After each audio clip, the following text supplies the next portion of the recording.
Good morning. I'm Rob Young. I'm with the Issaquah Chamber of Commerce in the Government Affairs Committee. Good morning. Good morning.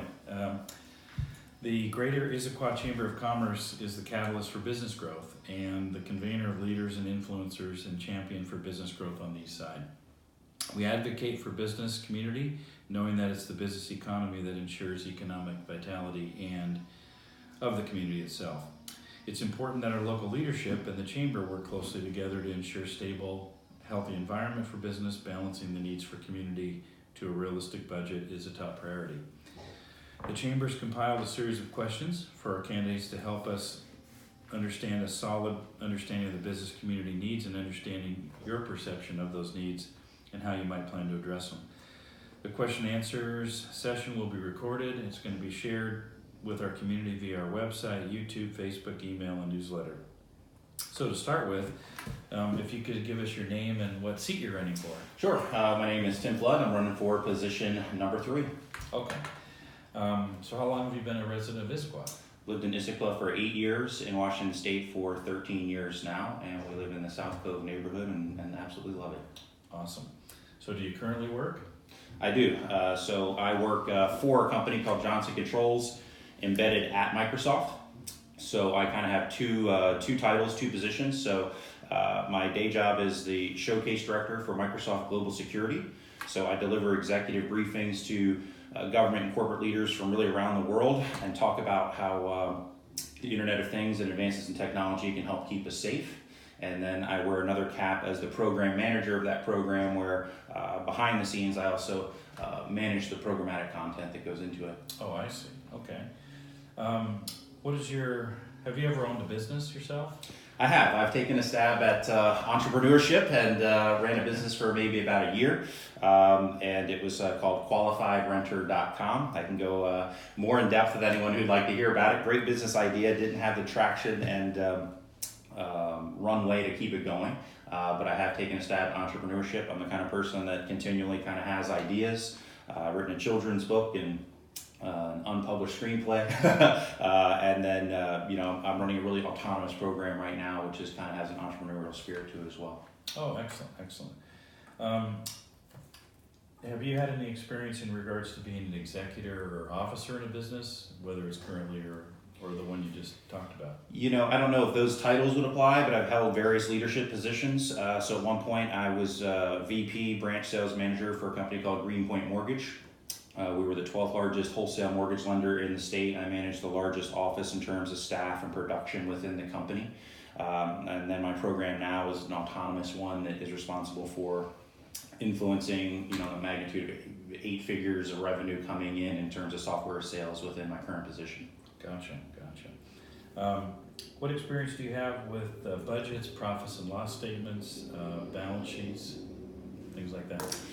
Well, I currently serve as my HOA president, and so have a hand in managing the budget there. And so I think it's on a much smaller scale, but there's definitely some parallels, right? So we're managing a finite budget, kind of balancing all these different community needs, learning how to say no, learning how to prioritize, learning how to do things for the good of the community, even though there's opposition. And then I held 2 business degrees, have taken various coursework in terms of going through different accounting and statistics functionality. Also have had multiple positions consulting in the Microsoft ecosystem, where I deal with business analytics, so creating dashboards, tracking programs, things of that nature, where it's constantly looking at the ROI and efficacy of how you're spending your money. And so I think all those things would be relevant on the city council. Okay. In 2 minutes, could you tell us your experience what you bring to the city council and the qualifications that you'd also bring to city council if you want? Yeah, so the first question I always get is why. And I have 2 young kids, and so people are like, wow, you must be busy, and I sure am. Mm-hmm.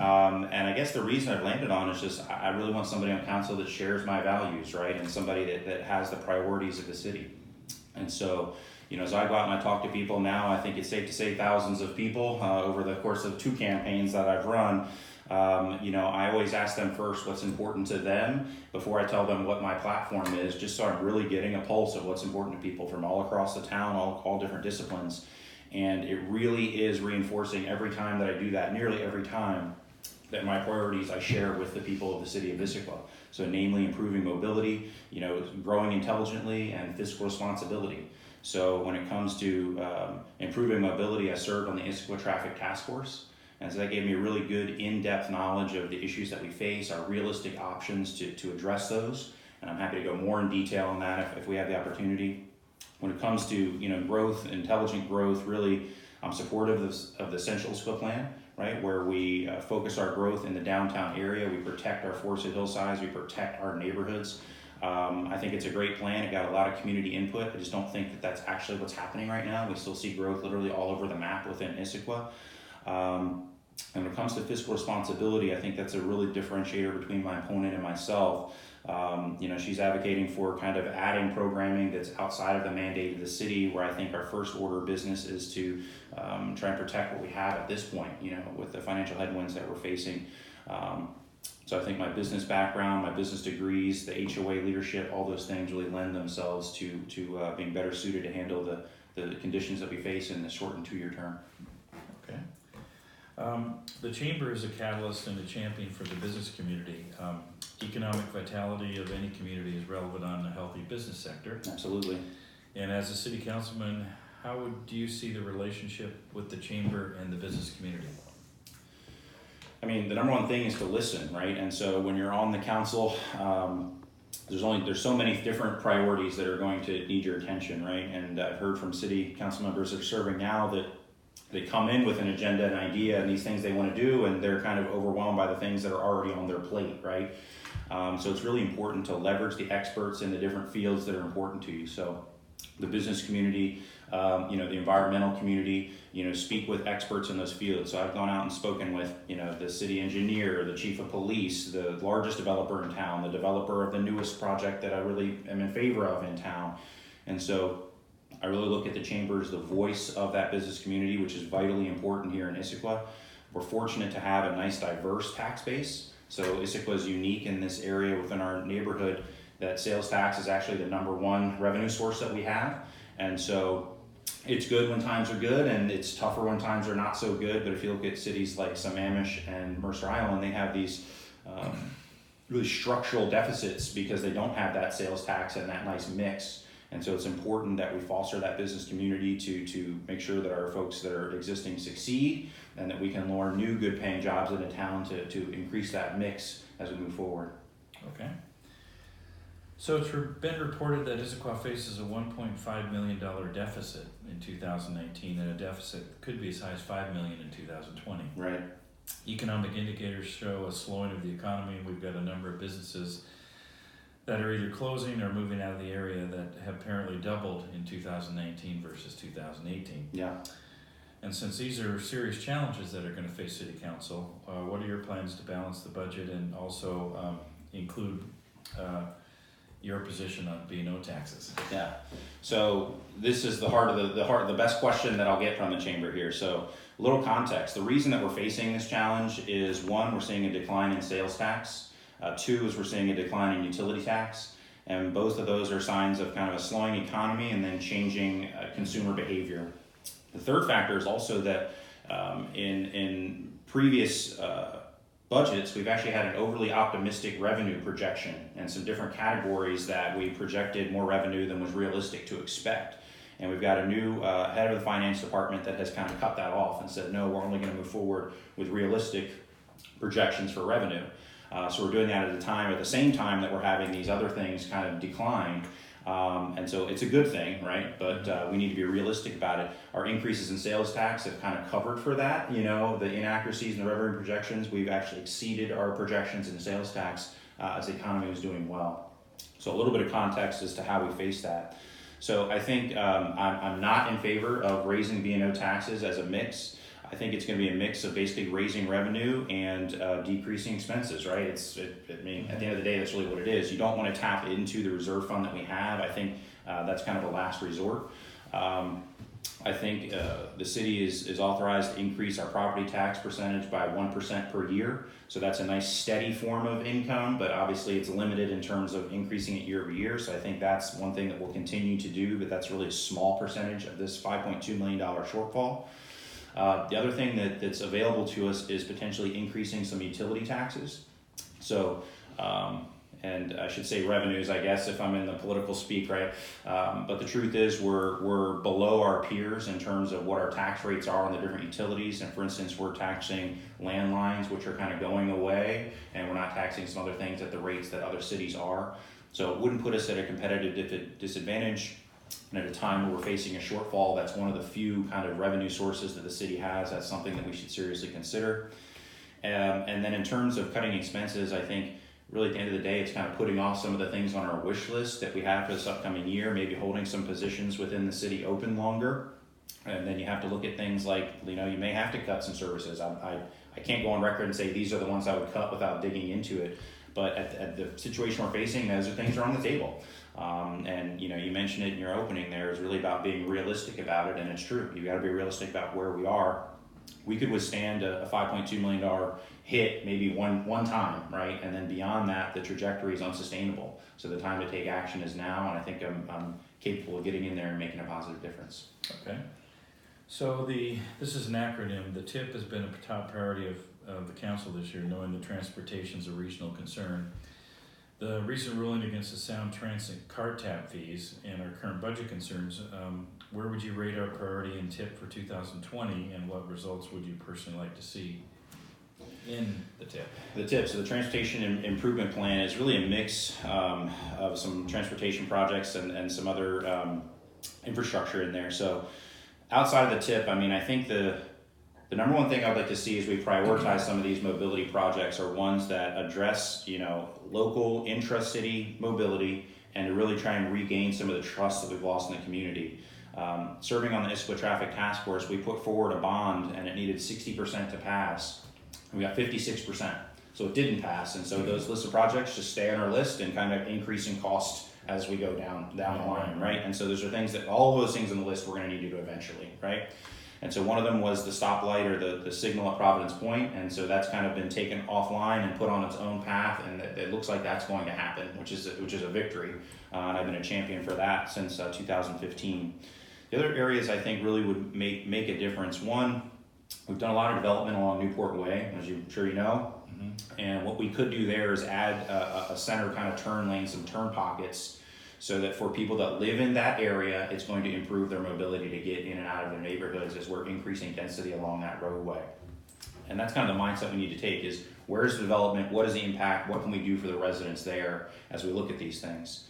The other talking point or really important project is in my neighborhood, we're not really connected to the city other than via cars. And so one of the visions for the city is having that intermodal connectivity. And so since our annexation into the city in 2006, our neighborhood has advocated for a safe pedestrian pathway along Northwest Sammamish Road, along the state park there. We're kind of an island right now in the South Cove, South Lake Sammamish area, and that's one that, again, would help rebuild trust with the community. The perception there is that we've been promised that. We have a one-item wish list, and we're 13 years on, and we haven't gotten. So we've made some incremental progress there with WashDOT. They're going to give us a little strip of land there along 90 as they make some improvements there. And then, when I talk to folks in Tallis, what would help them is just a longer turn lane, right? And so something that's relatively, now there's some challenges there with the wall that's there, right? But a relatively bite-sized project that we could take on within the city's budget or within a city's bond and improve the lives of the people there, right? And so those are the type of things, that kind of smaller incremental intra-city projects that we can handle. When it comes to handling kind of rush hour congestion, right? And really, you mentioned the pass-through traffic. That's where we really serve as an advocate, and we're dealing with WashDOT, we're dealing with the state, we're dealing with King County, and we've got to, work with our neighboring cities to kind of get our priorities in line so that we bubble up those priorities to the top of their priority list. And so, another impactful project that would be out of scope for the city of Issaquah that we need to advocate for and kind of have a seat at the table would be a new undercrossing along I-90. And so we see the one by, connects Costco to Fred Meyer at Southeast 62nd, and that's all about intra-city mobility, right? It doesn't connect to 90. It's all about people kind of taking a shortcut and getting where they're going. And another undercrossing would help us with the mobility as well. So imagine another undercrossing that would connect from where, say, Wells Fargo or Jack in the Box is and that area across 90 into the new roundabout that was constructed during that Costco project. and again, help people get into and out of town without having to go around I-90 and get into that pass-through traffic. Gotcha. What is your perception of the permitting process in Issaquah, and how do you see how it can be improved? Well, I've talked with a number of business owners as well as a couple of developers, and the perception is that it is not too out of line with our competitors that are out there until you kind of get a curveball. And so the perception is that it's not always consistent what you get, and sometimes you'll get a ruling, you'll kind of move forward, and then somebody will kind of change their mind or throw up an objection or some other. So I think when it comes to permitting, we need to, I come from the kind of software background where we have service level agreements or SLAs that we establish and adhere to service level agreements in terms of here's what to expect, in terms of here's how long it'll take, here's how much it'll cost for your type of business. I understand everything's a little bit different as we go in there. And then, to staff that adequately with enough staff, with the people that know what they're doing so that we can do things in a quick fashion. I also think that, you had a question later that really speaks to how we can partner with the chamber. One thing we can do as a city is to embrace the chamber. For businesses that want to start here, plug them into the chamber. And, we could, for $38,000 a year, we could give 100 new businesses a year a chamber membership for a year. And I think that would be very beneficial to new businesses to kind of navigate that permitting process and all sorts of other challenges that you might face, and finding space or getting the right point of contact. The quicker we can get somebody up and running and the better chance we have them to succeed, it's good for them, it's good for the citizens to get the services and the goods that they want, and then ultimately it's going to be good for our tax base and our business base here within Issaquah. And so I think that's one way where we can directly work with the chamber, but also address that permitting process and any other challenges that new businesses might face. Okay. So the state's evaluating changes to overtime rules, and L&I's current proposal is to increase the threshold of executors, administrators, and professionals that earn over $23,660 per year. That's the federal guidelines, and $13,000 is the current state guidelines. Well, the state of Washington is considering increasing that to $80,000 by 2026, and so does the business support the increase of the threshold that hasn't been increased for a while? And if so, what would they recommend? And again, this is more of a state issue, but yeah. Well, you say, does business support an increase of threshold? I don't know that I can answer that, right?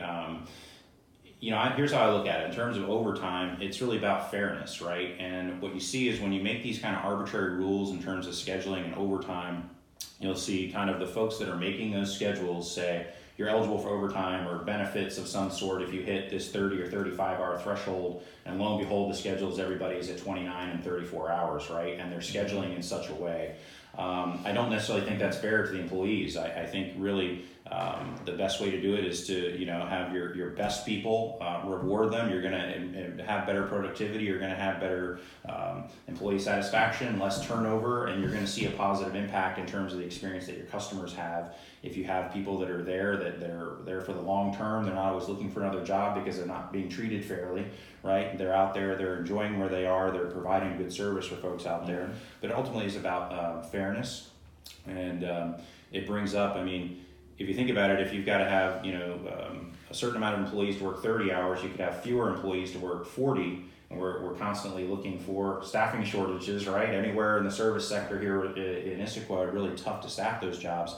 So if you already have those people, why go look for more people just to give them 30 hours instead of 40? Why not really embrace the people that you have at 40 hours or what have you, treat them as you want to be treated, and then ultimately it's going to be a good business decision as well. Okay.